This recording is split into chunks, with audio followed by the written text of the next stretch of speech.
Okay. Good morning. This is my video submission for the end semester examinations. I'm Manvendra, and this video will answer the sixth question out of the overall set that formed a part of our examinations. So the question asks us to find or rather solve this mass spring system and express y in terms of t. That's it. So this is a second order linear non-homogeneous ODE with uh, no dampening if we look at it. So this steady state is not attained at t is equal to t tending to infinity. Sorry.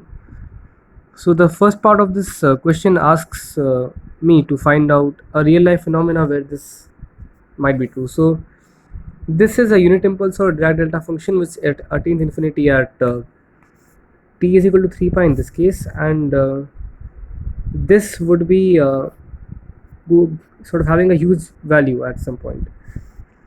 So I'm assuming a mass spring system either in equilibrium or executing a simple harmonic motion when we have a very strong force acting for a small amount of time, like a hammer blow. If a hammer blow that will momentarily cause this to execute a different kind of SHM, or rather its amplitude will vary and then it will sort of fall back to its natural frequency. That's what I think. So just by my intention, the graph of this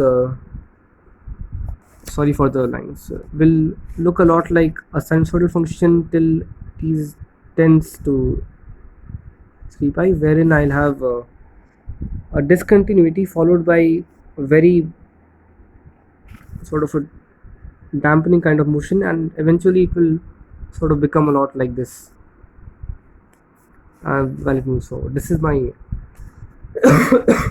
intuitive solution for this function. So for the third part,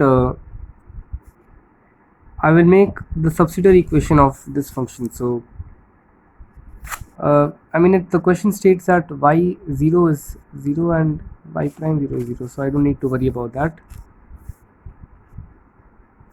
So this function becomes s square y minus y prime 0, which is 0, and y0 is also equal to 0. So this is plus 16y is equal to 4 times del times t minus 3 pi.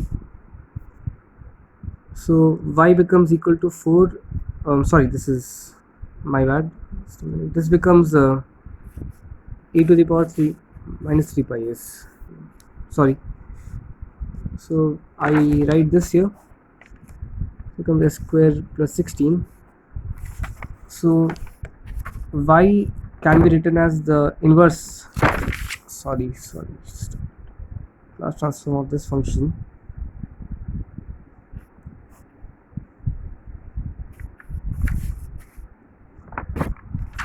Sorry. So when I carry out the inverse transform of this function, I can get the subsidiary equation, which is, so I get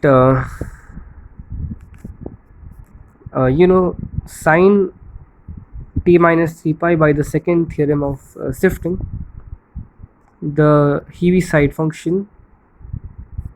This will become my yt.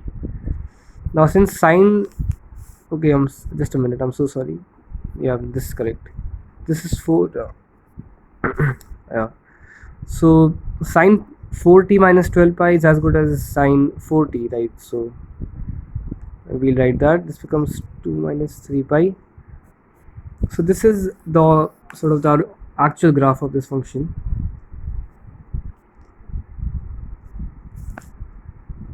and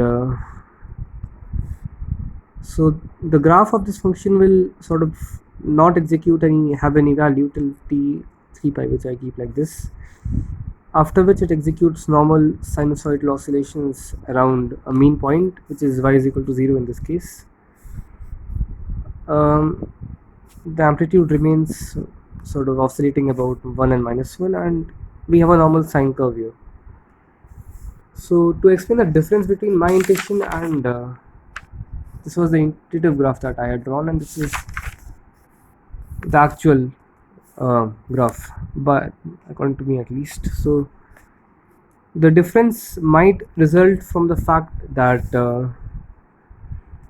in the previous case